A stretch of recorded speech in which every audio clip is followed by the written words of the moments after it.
Last week during QuakeCon 2023, publisher Bethesda Softworks announced that the 1997 shooter Quake 2 gets a remaster with updated graphics, crossplay, and much more.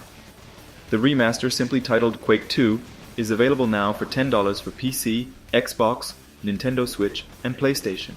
As Bethesda is now a subsidiary of Microsoft, the remastered version of Quake 2 is part of Microsoft's Game Pass subscription service on Xbox and PC. Further, those who already owned the previous version of Quake 2 on Steam or Microsoft Store will get the new version as a free update. But what are the hardware requirements of a game from 1997 that has been remastered? I decided to try, can I play it with an old and low-end Pentium CPU with integrated graphics? Little history first. Quake 2 is a first-person shooter video game developed by ID Software. It was released in 1997 as a sequel to the highly influential and popular game Quake. While Quake 2 shared the same name with its predecessor, it departed from the Lovecraftian horror theme of the original game and introduced a new science fiction narrative. One notable addition in Quake 2 was the inclusion of a full single-player campaign, which contrasts with the original Quake that primarily focused on multiplayer gameplay.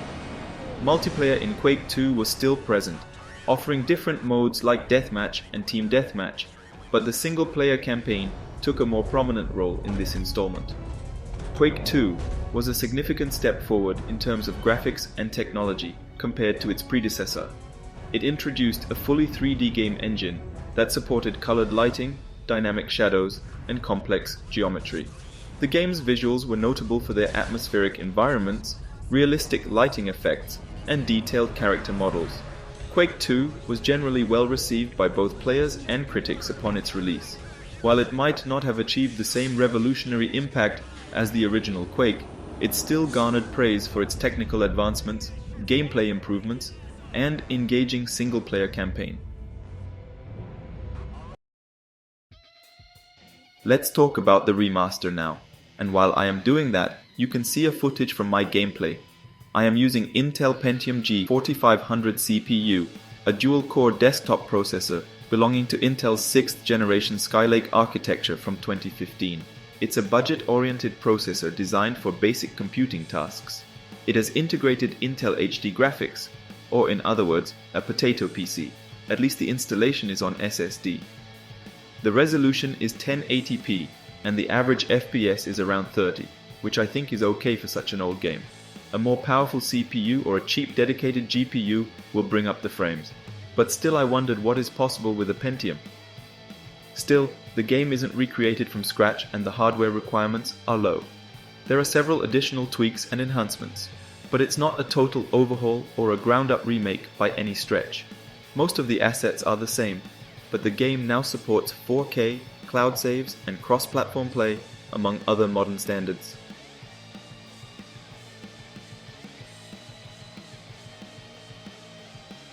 The gameplay in Quake 2 has been shined to a polish to improve the feel of the game while keeping the original spirit intact.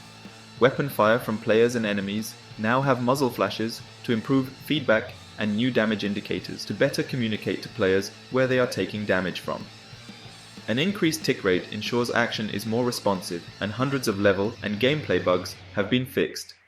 This remaster includes the original Quake 2 campaign plus both expansions, The Reckoning, Ground Zero, plus the previously Nintendo 64 exclusive Quake 264, and the brand new Call of the Machine campaign from Machine Games with 28 new levels.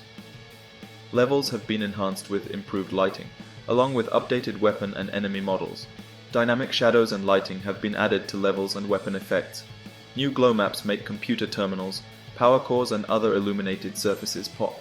These graphics settings and more can be customized through the in-game menus.